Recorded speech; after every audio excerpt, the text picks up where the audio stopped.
বিধানসভায় দাঁড়িয়ে কড়া হুমকি দিলেন হুমায়ুনকে মুখ্যমন্ত্রী শুভেন্দু অধিকারী। সপ্তাহের শুরুতেই উত্তপ্ত বিধানসভা। এদিন নওদার বিধায়ক হুমায়ুন কবিরকে কড়া হুঁশিয়ারি দেন মুখ্যমন্ত্রী শুভেন্দু অধিকারী। একই সঙ্গে স্পষ্ট করে দেন শিক্ষা দেওয়ার সময় এসে গিয়েছে। মুখ্যমন্ত্রী এদিন বলেন, সম্প্রতি দুটি জায়গায় ভীষণ আপত্তিজনক রাজ্য ও সাম্প্রতিক সমাজের যে ক্ষতিকারক বক্তব্য তিনি রেখেছেন নওদার বিধায়ক।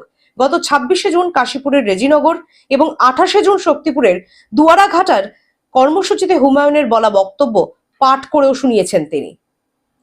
কোনো এজেন্ডা নিয়ে হুমায়ুন এসব করছেন সেটারও ব্যাখ্যা দিয়েছেন মুখ্যমন্ত্রী। তিনি বলেন, এসব আপনি কেন করছেন আমি জানি। আপনার প্রথম এজেন্ডা ছিল রেজিনগর, ভরতপুর, নওদায় প্রত্যেক নির্বাচিত পঞ্চায়েত ভেঙে আপনার দলে নিয়ে যাওয়া। সেটা করতে পারছেন না তিনি। আর দ্বিতীয় হলো, দুটি আসনে জিতেছেন। আগামী 2 থেকে 3 মাসের মধ্যেই কেন্দ্রে উপনির্বাচন, সেখানে নিজের ছেলেকে জেতাতে চাইছেন। 72% মুসলিম ভোট টানতেই এই খেলায় মেতেছেন তিনি। তবে এটা বরদাস্ত করা হবে না, এমনটাই জানিয়েছেন মুখ্যমন্ত্রী Suvendu Adhikari. Bureau report, Globe News. এখন থেকে গ্লোব টিভি দেখুন আপনার স্মার্টফোনে। গুগল প্লে স্টোর থেকে অথবা অ্যাপল প্লে স্টোর থেকে ডাউনলোড করুন গ্লোব টিভি লাইভ অ্যাপ। এছাড়াও জিও টিভি অ্যাপ থেকে দেখুন গ্লোব টিভি লাইভ।